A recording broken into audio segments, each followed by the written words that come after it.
this rather snappy, won't you? I have some very heavy thinking to do before 10 o'clock.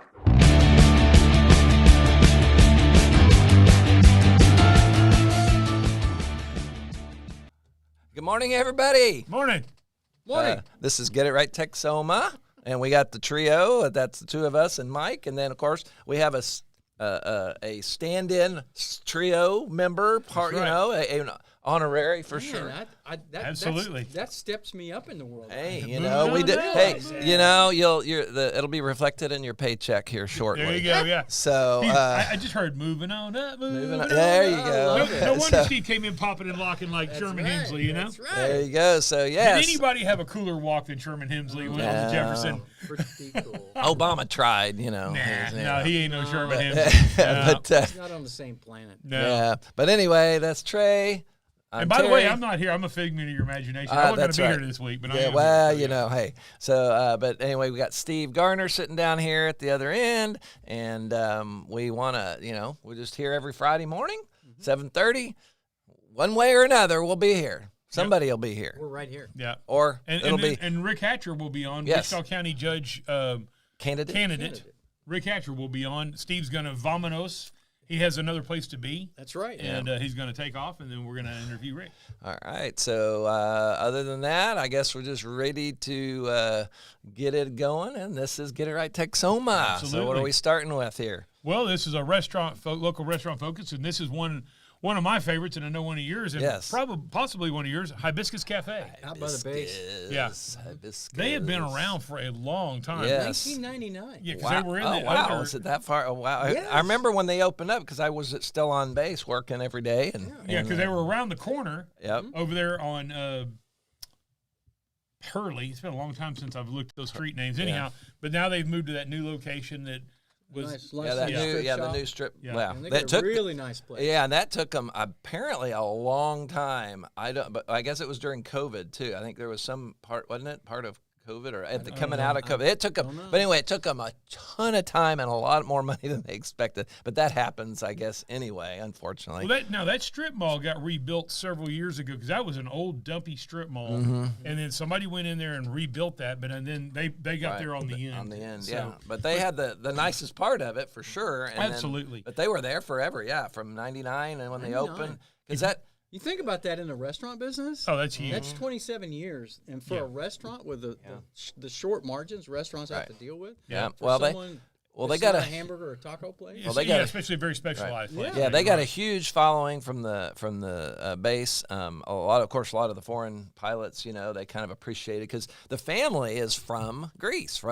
They are native Grecians, I guess. Yeah, The Greeks. I tell you, it is wonderful food. I was going to say we need to get to what kind of food they serve. Oh yes, they have Greek. Mediterranean, Greek, whatever. Yeah, it's my favorite, of course, is always just the gyro and the fries, like the lunch deal. I like the gyros. The gyros. You Yeah. like the gyros? Yeah. Okay. No, their hero is really good. Yeah, the hero. Yeah, but anyway, but the tzatziki sauce is just awesome. I mean, it is good. Now, the other thing I like to do is get the Greek salad with the gyro meat thrown on, and that is wow, it's just good. But I used to go there, so quite often, for lunch, of course, when I was still on base, because I retired in 2004. Wow. Yeah, that's crazy. So anyway, I'd go over there, but then I was also, for a period of time, I was working night shift. And I chose to work night shift. I had the choice. I was a course rider. I could work anytime I wanted. And so I would go in, and during the evening for dinner, I would run over there, and I'd get sometimes Greek salad and milk. They were always thought it was, I don't know why, that just seemed like a good combination. I don't know, it's kind of weird. But anyway. Wow. I know. I don't think I've ordered milk at a restaurant since I was about I know. 10 I don't years know. old. Just with the tzatziki sauce and Not a milk. Yeah. oh, wow. Give me a T-bone steak and milk, Hey, please. well,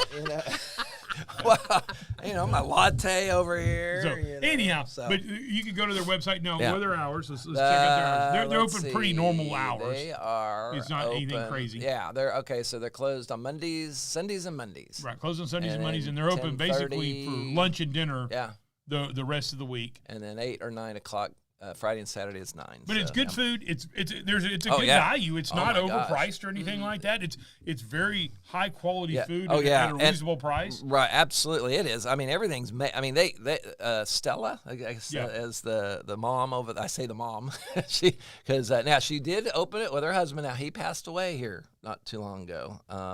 But his or their daughters originally when they were running it. I think Mary is still there. The other one went off and married an Air Force guy, apparently. Yeah. But really good food, really good people, absolutely. long tradition. Yeah, like you'll get hugs if you go in there regularly enough. Stella will hug you. You know, one of the things for me is we're always looking for something different, and we'll go to Hibiscus maybe once every year and a half, 2 years as a couple. I'll go out there for lunch with a friend of mine, right? Because it's just different, and the food has got such wonderful flavor because the seasonings that they use are so different than we're accustomed to regularly here. Yep. So it's a wonderful change. Yep, it is. It really is. So so check them out. Yep, Hibiscus Cafe, and they're over by the base. Yeah. Right. Yeah. So get on what's that, Burke Burnett Road or it's whatever. Old Burke Road. Old Burke Road. Right there before you get to the. If you get to the main gate, you've gone too far. You've gone too far. Right. So all right. No, if you're coming from Burke. Right, if you're coming from Burke. If you're coming from town, you get to the main gate. Yeah. If you get to the hospital gate, you've gone too far. Well, it's interesting. There's Luigi's over there, and it's great. Two great. Or at least there may be a third one over there. Is that Hefe's? There's some good restaurants there. That in that some really area. good restaurants in that but area. definitely go see these guys. We'll go to the next thing. Okay, so the thing is, there's nothing to do in Wichita Falls. Hate that. There is so much to do in Wichita Falls, and so much that we actually have multiple. Normally we do a couple of things. We have 4 things on the to-do list to just kind of get them in. So the annual McGruff the Crime Dog show is March 14th, which is tomorrow. At Herb Easley Motors. Oh. And you know where that is, don't you? I know exactly where that is. How many years were you there? I worked in that building for 2.5 years from 1988 to 91, and then again from 95 to 02. Yeah, so you made several trips to Herb Easley. Oh, okay. So you weren't.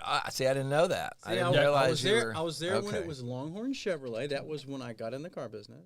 Okay. And then it was George Davis Chevrolet, and then it was getting ready to be Herb Easley, and I said, 3 owners in 2 years, I don't know if I want to stay here. So, but anyway, I enjoyed my time there. When I went back to that location when it was Herb Easley, Brad Lawson was my boss at that time, and I can't say enough good things about Brad Lawson and that team and how they took care of me while I was there, and the community for supporting me. And I really enjoyed my time there. And it's in Brad's family, by the way. His brother, Barry Lawson, is a super high-quality guy. Yeah, I know his brother better than I know Brad. So that's tomorrow from 8 to 1. Registration setup is from 8 to 10. Okay. And for more information, contact Artie Woods. You might have to just Google. I'll tell you the number, but you're probably not going to remember it. It's 940-642-3761. And, of course, this is McGruff, the Crime Dog. Artie's had this thing going on. Oh, yeah. 30 years? Longer, probably 40. I remember when he brought McGruff when I was in school, when I was in grade school. Yeah. Wow. Long time ago. So. Yeah. And then also tomorrow going on, downtown, tomorrow, the St. Patrick's Day parade, or not parade, the St. Patrick's Day celebration is tomorrow. And Red Faren is going to be the headliner. He's good. He's a nationally known artist, and just like Johnny Baby, he's good. He's a good artist. So he's going to be there. There's going to be a lot of games, music, a lot of live music. There you go. All kinds of stuff downtown Wichita Falls. So once again, another thing going on. I want to talk about that for just a minute because, we've had instances over the past years where we had weather issues. It's supposed to be in the 80s tomorrow. Low 80s. It's going to be a beautiful day. The wind's not going to be blowing like it has been crazy the last few days. So it's going to be a beautiful weather day to go downtown and enjoy an event for the entire family. They're going to have things out there for everybody. Yep. And, of course, they're going to have food. They're going to have entertainment.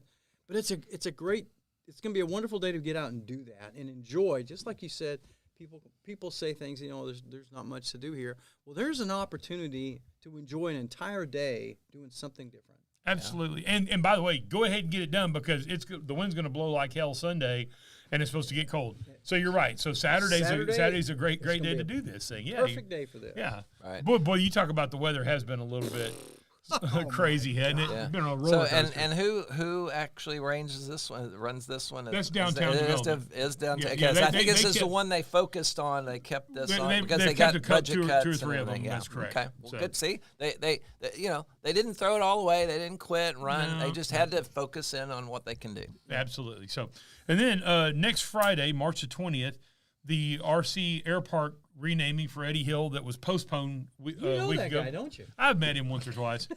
So that's been postponed from last week is on, and so it's going to be at 11:30 at. We used to call it JC Park, but I think it's called Lake Wichita Park now. Okay. Yeah, it's the park as you're going towards Lake Wichita, right out there. That on long Fairway. road. Yeah, on Fairway. Yeah. Yes, but it was JC Park for a long time. But anyhow, so that's going to happen at 11:30. Want everybody to come out, and then on March 21st, the North Texas Hall of Fame Museum presents their Hall of Fame. Their North Texas Museum is their Hall of Fame. Look at this class of folks here. Chance Harmon, Diane Taylor, wonderful principal in the WFISD. Woody Gossam. I mean, Woody's been a great, steadfast person. Dawn Farrell, Hershey grad, by the way. And then who else do we have there? Co-captain Booker T. Oh, James Washington. Harris. Yeah, James Harris has been around, known him for a long time. And then, of course, okay. Miss Betty Ricks. Oh, there it is. Lovely Miss Betty Ricks, who was a steadfast person in Campfire and all over the community. Yeah. And then Mike McAfee, and I believe he's the one who started the Ranch Roundup. Okay. I believe I remember hearing that says right there, founder of the North Texas Ranch Roundup. Right. So. So we got. I want to make a comment about Betty Ricks. I got to deal with Betty for almost 30 years while I was in the car business. And for someone who had such a passion for her job, she loved kids. Oh, yeah. And she absolutely did everything she could every single day for all those kids that they served at Campfire. I mean, the Campfire camps, she was constantly coming up with stuff for those kids. Oh, yeah. And she just absolutely loved it. Our community is so blessed to have had someone with such massive impact on the youth of our community. Absolutely. I was on the Campfire board while she was the executive director, and you talk about working now. She'll work her board. Oh, my gosh. She'll work her board. But it was great. It was great, and like you said, it was always for the kids, and her focus was, what are we going to do for these kids? So a bunch of great people on this list. All of them are very worthy of this honor. So if you want to check it out, you can get tickets, and it's going to be 6 to 9, and I'm not sure. Just Click to buy tickets. yeah, click to buy tickets, and I'll tell you where it's going to be. They're not going to make you buy a ticket, and you just wander out somewhere and don't know where it's going to be. 6 to 9, $50, and at the North Texas Gala. And it'll be Where's Oh the no, I'm location? sorry. Oh, that's not the place. At the organizer venue, Impact. There we go. At the Impact. Okay. Yeah, at the So we knew it was going to be somewhere. Oh, but it's what? what? Sold It's out. Sold out. Oh, never mind then. Forget everything we said about the last 5 minutes, except for the nice things. Yeah. There we go. So anyhow, congratulations to all these honorees. They all deserve it. Yeah.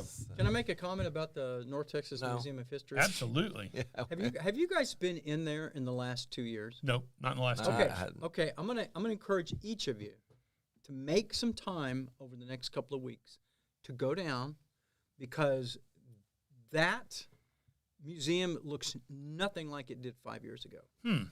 The venues inside, the little vignettes of the different areas of North Texas history, amazing, absolutely amazing.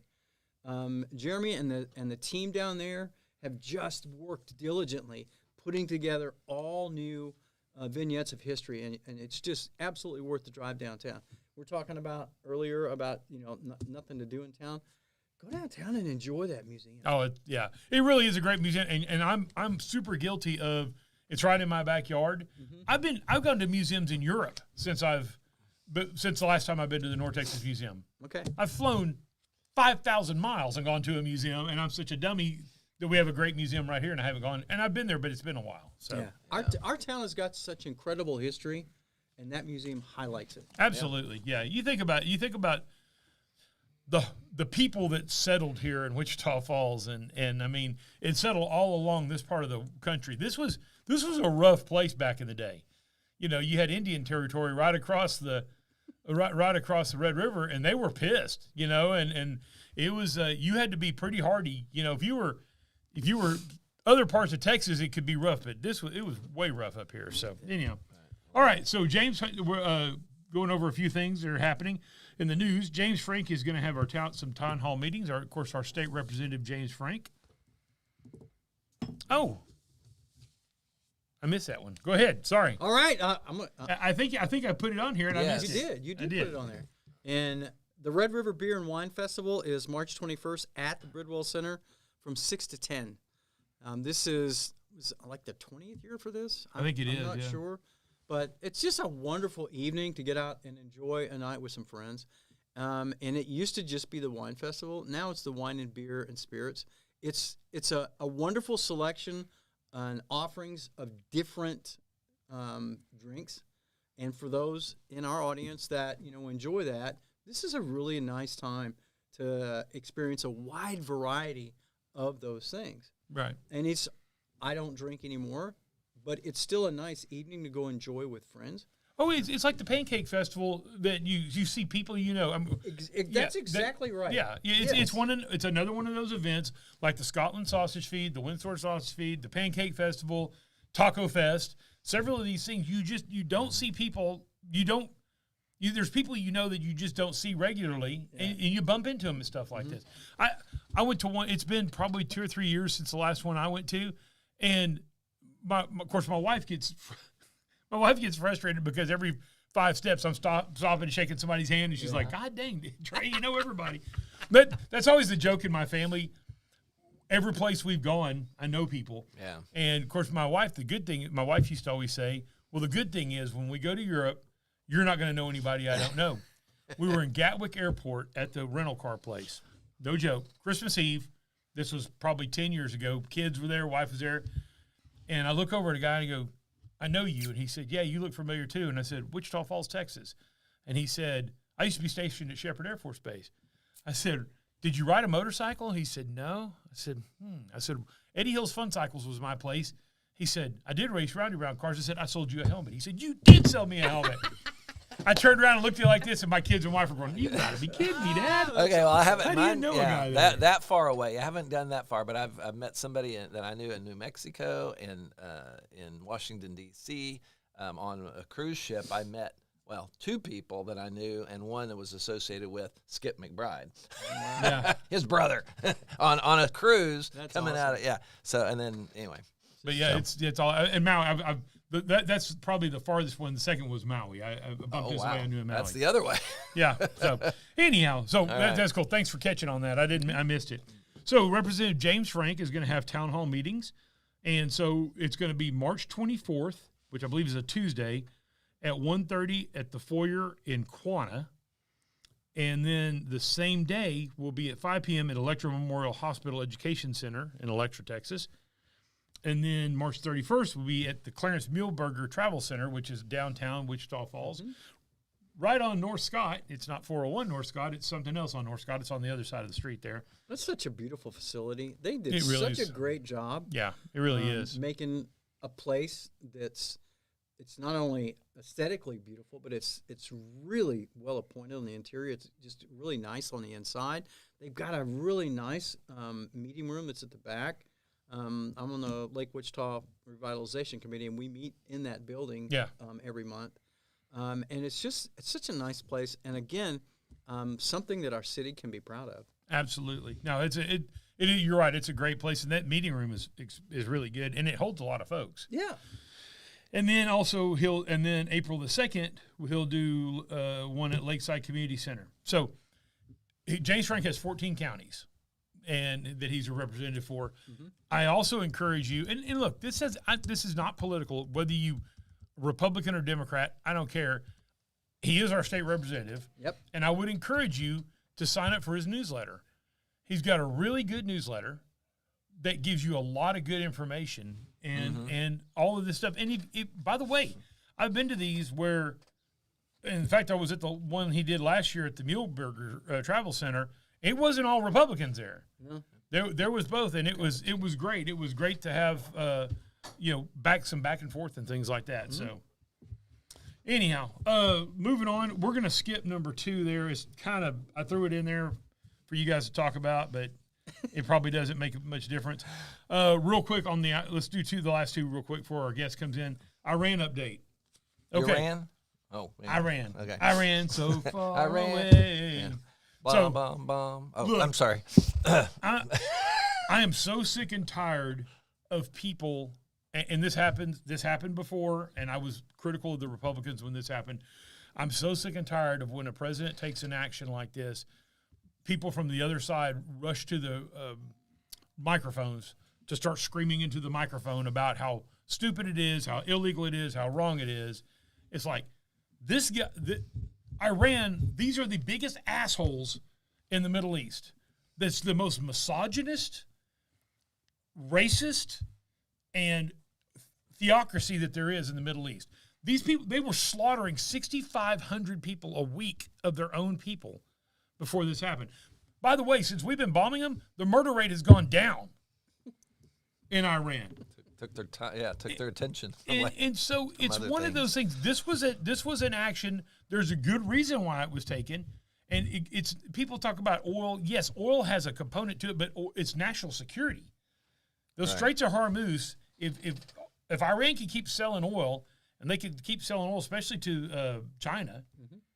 that is a big problem for our national security. And it's mostly the Democrats getting on there and screaming up these forever wars. It's like, it's been a week and a half.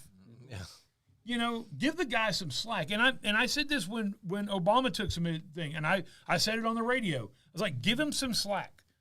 See what happens. The president has the authority to take an action like this. Mm-hmm. Give them that leeway. Now, if it starts going on 30, 40, 60 days or something like that, that could be a problem. But give them a little bit of time. And by the way, quit bashing our troops and bashing them, especially while they're over there fighting for us. Mm-hmm. Right. Yeah, I'll get off my soapbox. Go ahead. I'm gonna get on the soapbox because there's something as important an event as this is. This is going to be a history-altering event going forward for the Middle East. But one of the things I just got so upset at yesterday was how the left jumped on this stupid, and I mean absolutely stupid, crab leg and lobster. Okay, that's been going on for decades. And for those of you out there that are listening and watching that don't have a clue about what our military does on a daily basis, that has been a tradition for the troops that are out in harm's way. Right, and this isn't all the time. This is a treat. This is a treat, and it's deserving it's treat. Been done under both sides in power in the White House, and so for the left and the media to make an instant knee-jerk reaction without doing a lick of checking, mm-hmm. to find out that this is something that's been going on for decades, and then to just blow it up and say, this is what Hegseth and this is what Trump are really doing. It's just garbage. And I got so angry about this yesterday, and it's just like, oh my gosh, you guys, the people making those comments don't have a dadgum clue about reality. Yeah. No, and it's similar in the appointment of Erica Kirk to the Air Force Academy Board of Visitors. I didn't realize that Charlie Kirk was on there before, and then of course his tragic death, and then but they're saying, what's she qualified? Well, I don't know that she's any more qualified than anybody else on that she's an board. American. Right. And that Board of Visitors, you're not making a whole bunch of... No, but... You're not running the Air Force. No, but it's just the Air Force Academy, right? But it's just that it's just so... Again, it's the same thing. They don't really look at it. And I've even seen some Air Force veterans that just don't like, anything Republican right now. And so it's like, dude, what qualifications? And then, of course, there are people that I know are liberal and have no connection to the military. They have no idea anything. And there's actually a benefit to have somebody who's not necessary. You want different viewpoints. You want whatever. But you know what the majority of the people on that board are? From Congress.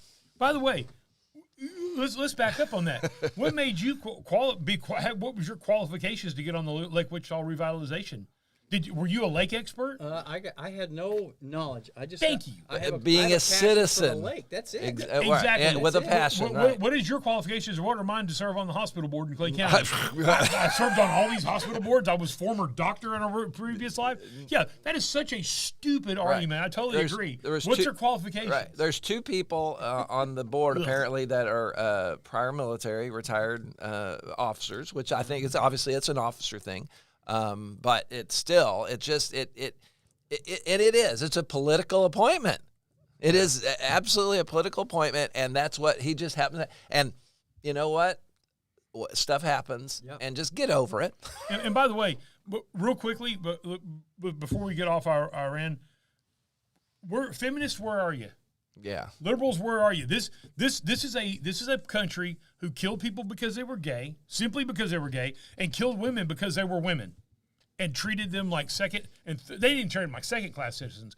They treated them like third and fourth-class citizens. So, feminists, where is that fire in your belly about how shitty those people were treated? Mm-hmm. Yeah. The women there, and now they've been somewhat maybe liberated, hopefully liberated, but at least they got a shot at it now. Yeah. So. Anyhow, all right, so last thing is, because this has to do with possibly a First Amendment here. So the FCC chairman, Brandon Carr, said the commission plans to vote this month on several proposals, including whether offshore call center workers for telecom companies should be required to be proficient in American Standard English. Well, I thought they were going to shut down some of these overseas. They've already shut some of them down. Right, but that's a major issue as far as I'm concerned. Now, as far as speaking English, I mean, they speak English. It's just not very good, and it's hard to understand. But while it's frustrating, do we want how can the government tell a private company who they can employ? Right. Well, but what's the specific? What does it say? It says that they would require that telecom centers would be proficient in American Standard English. Okay. But they're not employed by the government. No. I think this is overreach. Yeah. I'm with you. I get frustrated as well when you get on the phone and you can't understand what that person says. But by God, if they work for AT&T, that's AT&T's job. And if I don't like it, I can complain to AT&T. Well, I think there's two initiatives, at least 2 initiatives. One of them is to shut down the call centers that are coming in to there, and then the other is that our customer service when we call in for a particular company, right? Is that what this is? Yes. Okay. Yeah. No. They'll either listen to me as a customer, or I can change. I can change the company. That's exactly how it should for the most part. Yeah.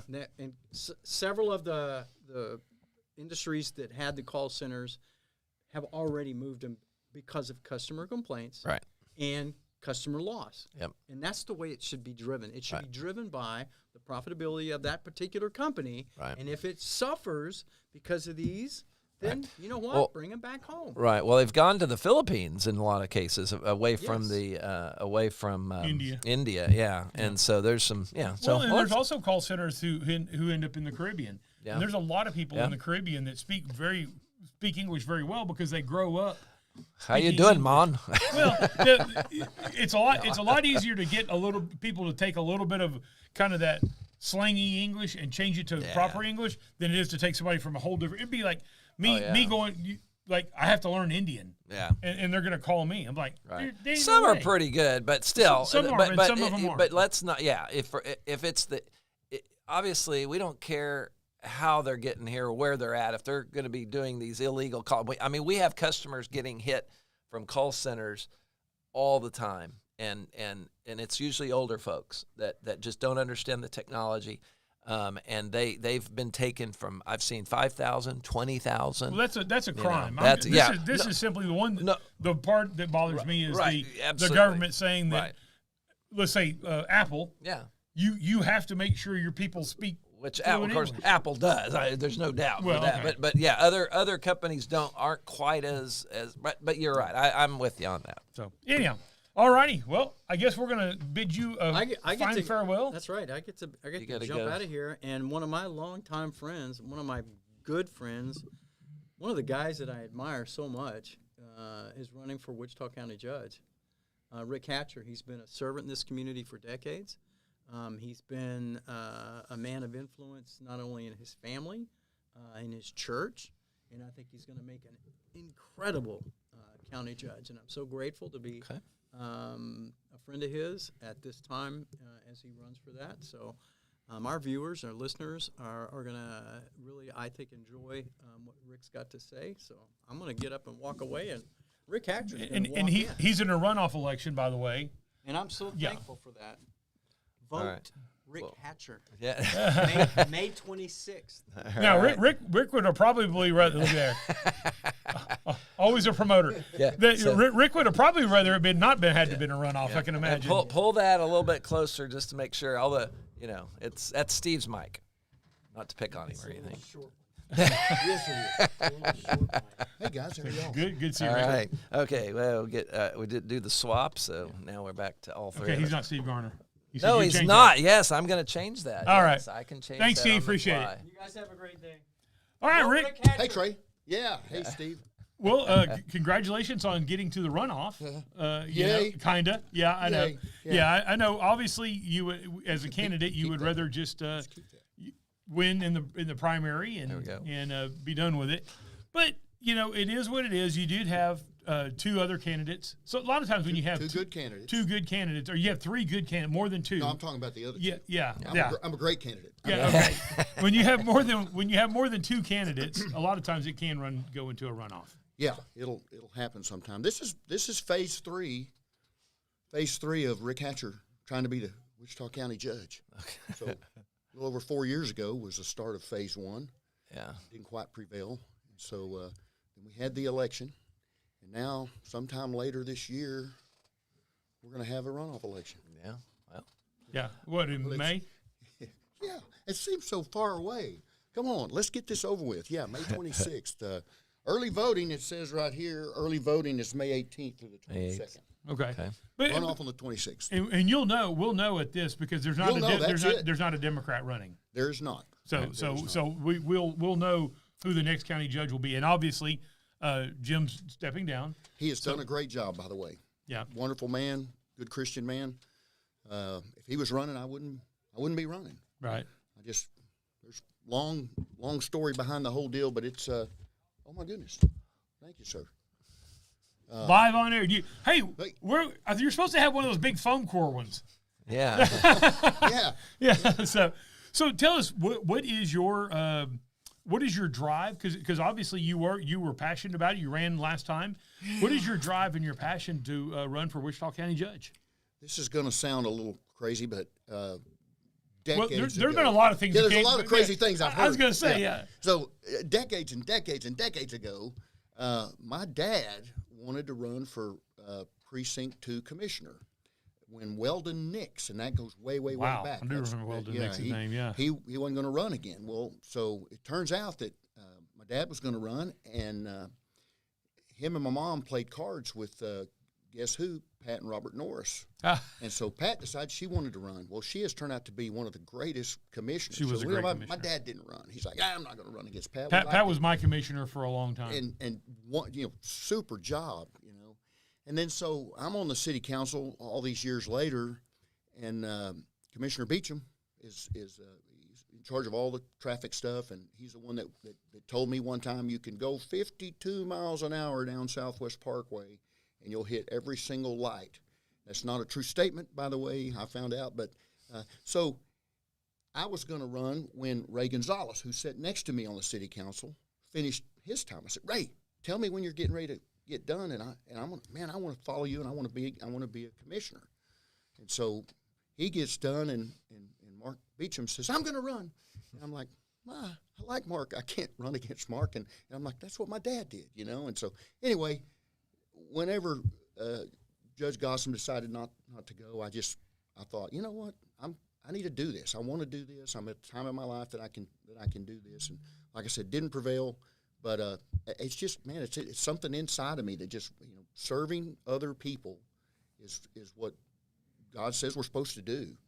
And I've just got that. They called it a servant's heart, and okay, I'll take that. It sounds good. And I like to serve other people. So here I am, and here I go, and I've been working on this a while now, so I'm ready to do it. So what do you feel like you let everybody know what you're in your background? What do you feel like gives you the qualifications to make a good county judge? Thank you, Trey. It's being able to work with other people. In my business experience, which goes decades and decades, 45, nearly 50 years. Long family business. Yeah, and other businesses. Family's just one part of it. But, I mean, I've started other businesses and bought and sold businesses and entrepreneurial spirit. So you've had the financial – because a big part of the county judge is working the budget and stuff like that. So you've got the financial background. Absolutely. And being elected 3 times before to the Wichita Falls City Council, serving on the 4B board for 11 years after that. And after I graduated from Leadership Wichita Falls in 2001, best class ever, I got on boards and commissions and started, giving my time to the City of Wichita Falls. And, of course, I'm involved in a whole bunch of other stuff and always have been. But that's public service. Right. And public service they talk about, and my opponent will talk about his public service, which is great. But I probably got, 20, 25 years of public service if you count boards and commissions and elected time, and you've been elected. You know what that's like. It's a thankless job, right? Yeah, that's true. Yeah. Right now we're both appointed, too. We're in Clay County, but we're on the Clay County. Both of us are on the Clay County Hospital Board. That's what I was hearing a little bit ago. Yeah, which is appointed, but it's the same thing. It's the same. I think that just the fact, and in my food distribution and restaurant business that I've had for 33 years, you encounter every kind of person. Mm-hmm.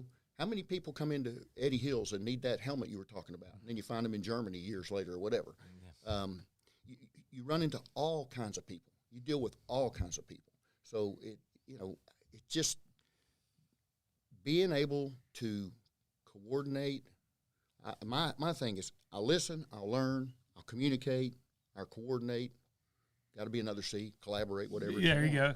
Yeah. But just make it all work together. I know everybody at the courthouse, nearly everybody. A couple of people. I need to meet the last 2 people that are down there. But I just work well with others, and I'm a fun guy too. So. Any particular issues though that you want to focus on if you get elected? I will tell you guys, I think the county is in good shape right now. And I attribute that in part, in great part, to Judge Johnson and the job that he's done. And everybody, I've not heard a single negative thing about him. And so, if it's not broke, don't fix it. That's true. But, we'll go in and we'll look at everything. My biggest thing is we have to give the sheriff's department the tools that they need. That's the biggest consumer of the budget. It's about 30% of the budget. But if you take the justice system completely, which involves, probation and guy you served with, Kirk Wolf, and that group, and the DA's office, and all the district judges and all that. I mean, that's pushing 65, 68% of the budget in total. Yeah. And so you got to make sure that that's running efficiently. I think the sheriff's doing a good job, and he was officially elected, and he's going to keep doing what he's doing. He's been there forever. The district judges, if they need something that will help them expedite their dockets and move those cases through there, where they can be as efficient as possible. If it's technology, then we make sure that they get that. Whatever those things are that they need, it will help them expedite their dockets. And the reason for that is we got this beautiful law enforcement center out there. I don't know if y'all have had a chance to go. I drive by it every day. That. But if you get a chance and can take a tour of it, I was fortunate 4 years ago to go toured it right before it opened. Yeah. A lot of people did, and I got to do that too 4 years ago. And so that law enforcement center was built oversized and over capacity, and for good reason, because we are housing out of county inmates, and U.S. Marshals are using it. Which brings in dollars to the county. Exactly, exactly. Because they're paying. We're not doing it for free. And the occasional airman, right? Well, I don't know, but Yeah. you know, I the last report that I looked at was the last 2 weeks of January. The last 2 weeks of January, we took in $46,000 or $44,000 in housing out of county inmates at our jail, and it's a great partnership that we can do, and it brings the cost of operating the jail down, which helps the sheriff's budget. We not to just keep rambling or anything, Trey, but the other thing is we have to support all these rural volunteer fire departments. Mm-hmm. They rely heavily on county funding, and we have to continue that support. And where we are capable of doing it, we'll increase that if possible, when possible, because they have to have that. Mm-hmm. And so those are just some of the things that I think about all the time. But I've been going to all the meetings. I'm going to one here in a little while. I was going to say that's one thing I will say. Been very impressed. You know the budget very well because you've been studying it. You've been going to meetings. You've been going to meetings for years, right? Well, I took a little break. Leading up to your last election, you went to a lot of the meetings. I made a deal about that. I went to 51 out of 53 possible meetings that I could have gone to. Yeah, and they're open meetings. Anybody can go, and I think that's important. I mean, back then I could have told you every single thing because I have a stack of agendas, 3 inches thick. Mm-hmm.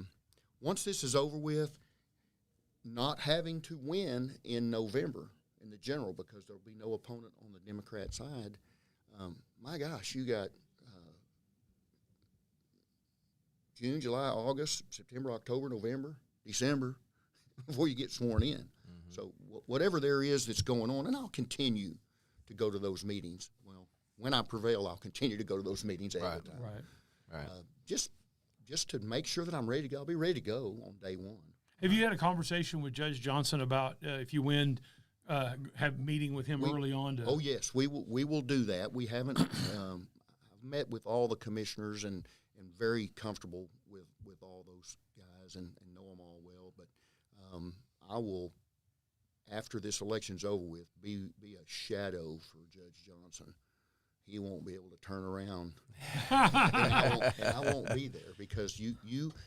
That's just part of it, and you're going to learn what there is still to learn. You're going to learn it in short order. Yeah. Well, and it's going to be a stable commissioner's court because there's only going to be one change, because Jeff won his. He did. Yeah, Jeff won his election. So the 4 county commissioners are in place now will be the county commissioners again. So just the only change will be a county judge. Right. And, I don't expect to do that all by myself. I mean, I'm going to rely on those guys.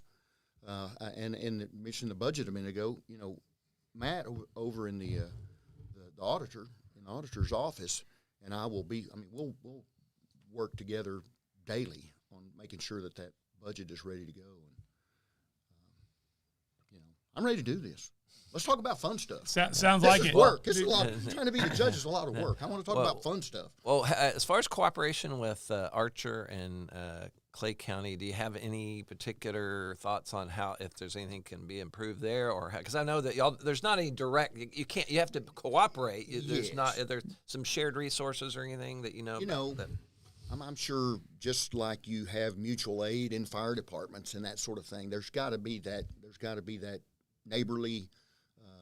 Let's all get along and let's see if there's things that where we can work together. But it's we don't just draw the line right there and say we don't care about because we got to care about each other and work together. And it is unique because a lot of counties they'll border a county, like they'll have a county on the north and a county on the south, or a county on the east and county on the west. But it's unique there because Archer, Clay, and Wichita all converge. They all border each other at one spot. So it's kind of a unique tri-county area. Right. Yep. So not that far to get to Wilbarger either. No. Yeah. Just get to the edge of Electra and you're in Wilbarger. Yeah. So county judge. So now what else are you up to other than running for county judge these days? Well, I'm trimming down my crazy life, that I've had forever and ever and ever, and going to be just laser focused on that job, and that'll be my full-time job. And that's I've done just about everything in my life that I I wanted to do. Tell everybody, I've kind of made- what have you done in the past? I mean, gosh. I know a little bit of your history, but I don't know that everybody does. Oh, well, maybe we don't need people to know everything. Yeah, that's I didn't ever say all your happened in history, the Rick. history of the Yeah, world. yeah. Let's just go back a little bit. No, I was elected to be a sophomore class president. Yeah, and yeah. then I was elected junior class president. And then I was elected student council and student body president, and I got a gavel from that. So I figured it was going somewhere. Gosh, I've been in the food business. You mentioned my family's business. So my dad in 1952 started a fresh chicken and egg business, and we're at whatever 70. Which I always thought was ironic when I was a kid. I always thought it was so cool. Hatch your eggs, Trey. Hey, I was a smart little kid. I mean, I thought it was kind of cool. I didn't know this until my dad told the story a few times. I'm like, I wonder if that's true, right? So people would say, well, I think that's interesting that your name is Hatcher and you're like in the egg business or in the chicken business. And my dad, he said, well, our name wasn't always Hatcher. We changed our name. He did. Go ahead, ask. Yeah, okay. Okay, Yeah, wow. I'll bite. Yeah. Well, What was it before? Incubator. He changed it from incubator to Hatcher. Yeah. Yeah. When he came over from the old country, it was incubator. They couldn't spell it at Ellis Island, so they've changed it to Hatcher. Exactly. That's how it happened. So I've done that. So and when I got finished at Midwestern, actually I was still at MSU and started working down there full time. Of course, I grew up down there, but seeing things with my business degree and all that, I'm like, we need to be doing this and we need to be doing that. And my uncle was running it, and my dad also, but. We diversified the thing and upgraded the thing and started doing it. Anyway, we now have access through a partnership that we have with Affiliated Foods out in Amarillo. We have access to 52,000 items. Everything that a grocery store needs, everything that a restaurant needs. We can't sell beer, lottery tickets, and that's about it. Oh, wow. we handle or can handle everything. I'm kind of out of that now. I have an office. I go in there, and they're like, "What are you doing?" Yeah. Yeah. And I'm like, well, "I'm just checking in." You have, They're you have to go and introduce yourself? We'll let you know if we need you. Yeah. And I'm like, "This is what I want." I mean, Yeah. I got great people down there now that are doing that. But through the course of that, 33 years ago, we had a customer that owed us some money and wasn't going to be able to pay it. And I'm like, "Okay, you got to figure this out," And I ended up with a chicken restaurant. It was either break his knees or get a chicken restaurant over, And right? I ended up with a chicken restaurant, and I've had that 33 years. And then through the course of that, I had two other ones. So I had three at one time and pared those down and still own some real estate that those were in. And I have a building. This is a great story because it's in Duncan, Oklahoma. Okay, it is a donut shop. See where I'm going? And we rent that former chicken building to this South Korean family that make donuts, and they do a wonderful job. And it's called Dunkin' Donuts. Dunkin' Donuts. DUNCAN donuts, right?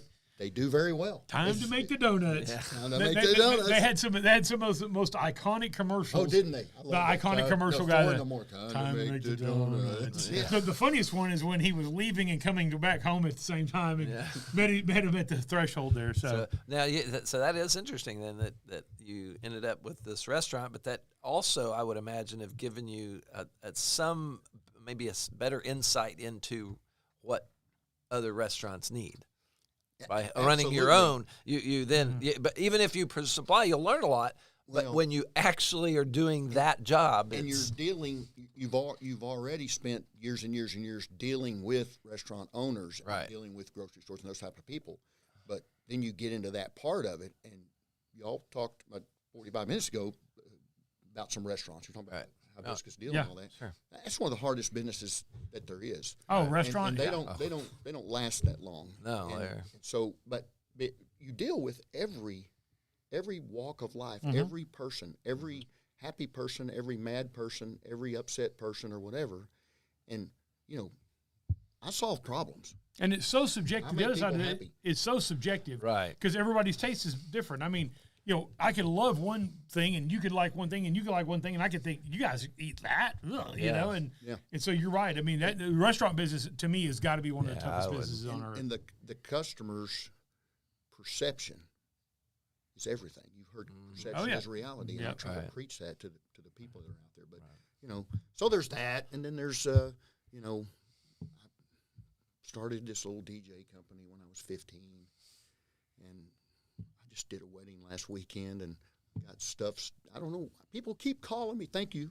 People still calling me for that. I mean, and I'm going to keep doing that. I've changed that into some other stuff. I've got this mobile stage. Y'all see them at street festivals. Stage Line makes them up in Canada. I've got that. It's in a warehouse in downtown Wichita Falls. Very few people know it's there, but it's out there. It's available for all that stuff. And you know, but let me it's ask not totally free to use, but it's very close to. You know, let me ask you: when you become county judge, though, do you have to quit using gangster rap though on your DJing? You mean that new one where they do the little dance, or are you talking about just in general? Yeah, I'm talking. You know, your genre there. Yeah, I never Too really, Short and Stoop Dogs and all that. I never you know? really was too much on all that stuff. And, No, and I think shocking. that over the years, I've got clean versions of nearly every song. Well, some of those songs though, it would even be, when they're clean, I was gonna say not too beep clean. beep beep So- and beep beep beep, go and beep beep beep. So how long you been doing that?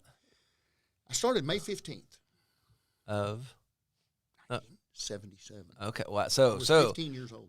all right. So that's okay. So over all that time, I wasn't trying to do this forever. no.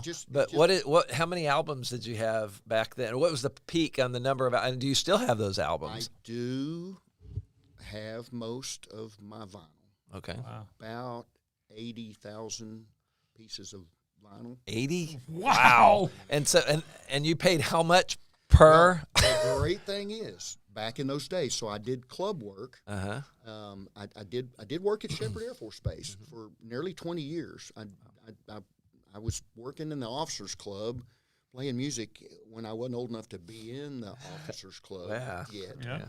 And so being out there for all those years, I got to be a they call it a billboard reporting jock. So okay. you get promotional stuff Oh, through okay. the years. Wow, Probably okay. got 40 or 50,000 pieces of promotional Wow. stuff. So, oh my gosh, yeah. If it was today and collectors of music wanted to go acquire that, the dollar figure would knock you down. Oh yeah. You know, And by the way, Not so much. he specified vinyl, but an album originally was a piece of plastic that's pressed and little grooves in it, and it plays on a disc and spins. I think most of our crowd, or most of our yeah, listeners- most of our, but just in case, yeah, just in case there's there's a young youngster one. out there, Yeah, so. you know. Well, anyhow, as we're winding down, give us just a little last pitch to everybody. Hey, why should they vote Rick Hatcher to be Wichita County Judge? Trey, I think the biggest thing is, like I said before, I have all the aspects of what it takes to deal with people. And, you know, all these elected officials that are down there, I'm not in charge of any of them. They're in charge of their own people. It's like a bunch of kingdoms. And, you know, my job is to work well with them and help them. They'll do their budgets, and they'll bring them to us, and the Commissioner's Court will knit those budgets together to make the county budget. And we just want to be as efficient as we can with the taxpayers' money and, you know, try to lower the tax rate every chance we get.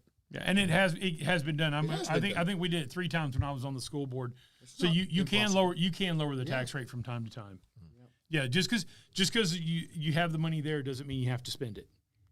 That is honestly the difference. And I've said this over and over on this program and used to be on the radio too. Was people conflate local taxing entities with Washington. We all know Washington is way bloated and stuff like that. And quite frankly, the state can be that way as well.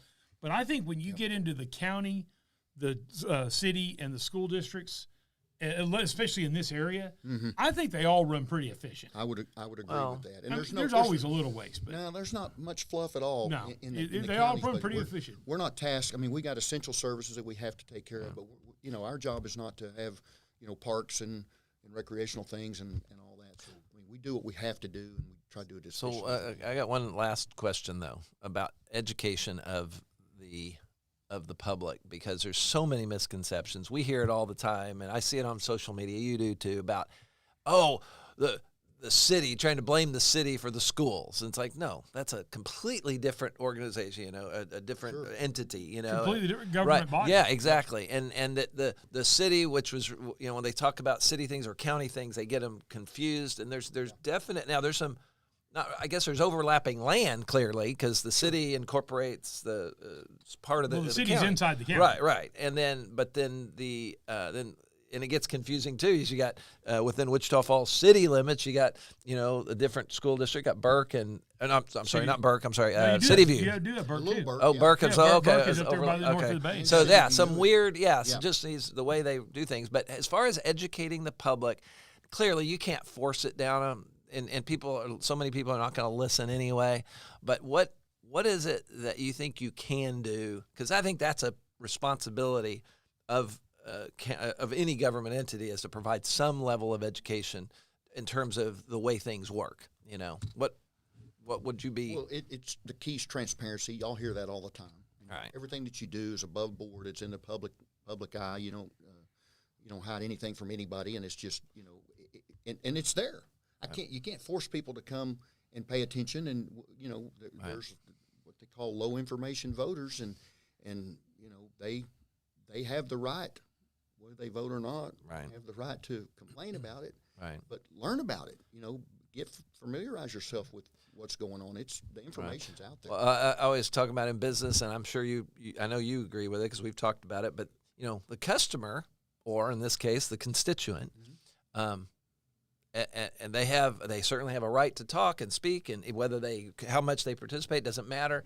But ultimately, the customer or the constituent is not always right.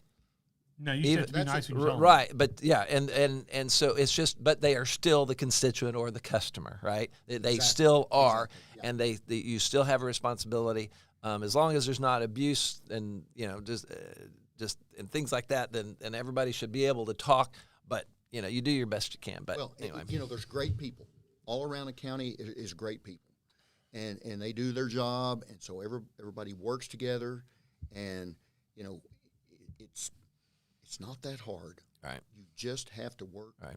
together And- with each other. And listen to what they listen to what people have to say. Absolutely, whatever. And it's okay. And Maybe I'm not always right. No. You know, but I'll learn from the people that know everything, and we'll make that decision. Or maybe if they disagree with me, they're always wrong. But that's okay. Well, No, of course. no. But the whole thing is, you can disagree without being disagreeable.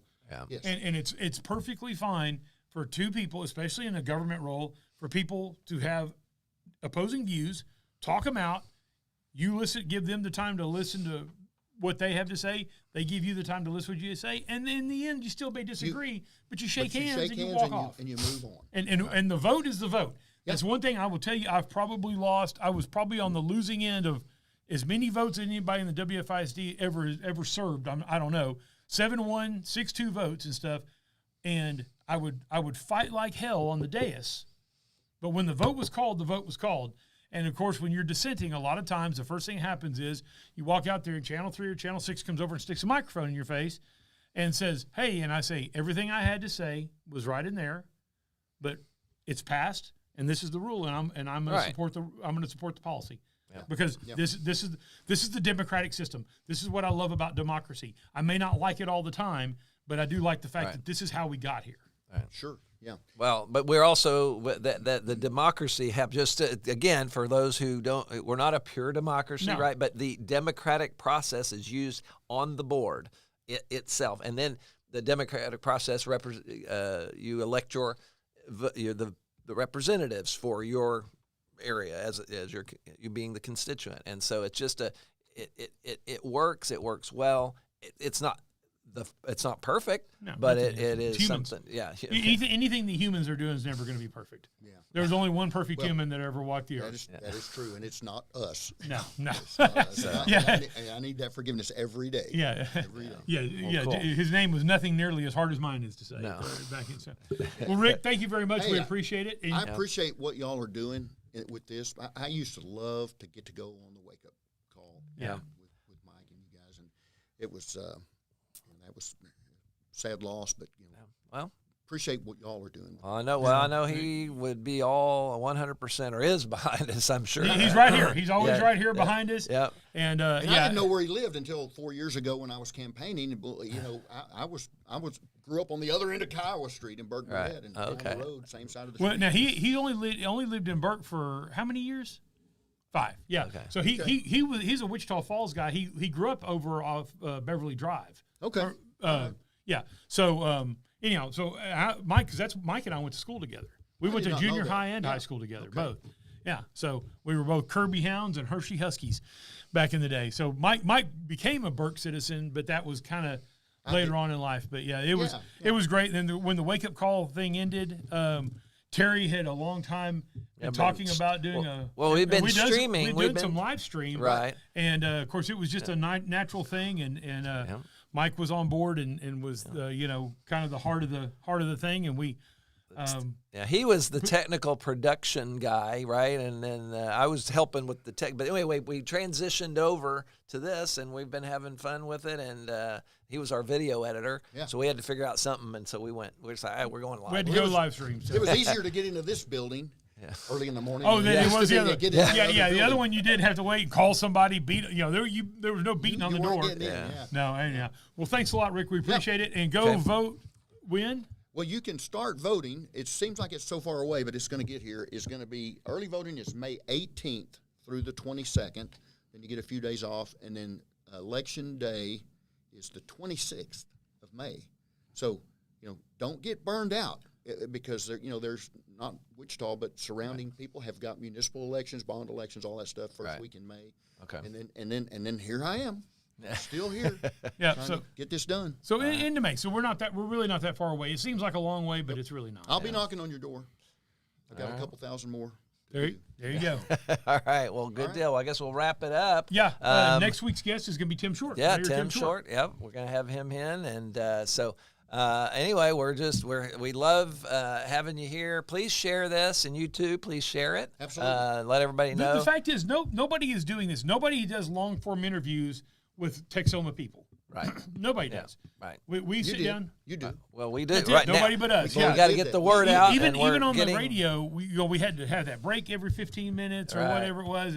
And pay the bills. It is actually a more smooth thing, and it's nice to be able to sit down, have a long-term conversation, not have to break, and then everybody try to think back of where we were and all that. Yeah, so, and we are, and this is we're not making. I mean, we're losing money on this. Oh yeah. This is not a money. But we're just. But yeah, if you'd like to sponsor us, we help offset some of the. Kick in a couple of ducats. We're fine there you go. So it'll just be an offset. Yeah. So basically, all right. So next Friday, we'll see you then. But share this, please. And but we're gonna wrap it up. So like Mike always said, we'll see you down the road. Right here.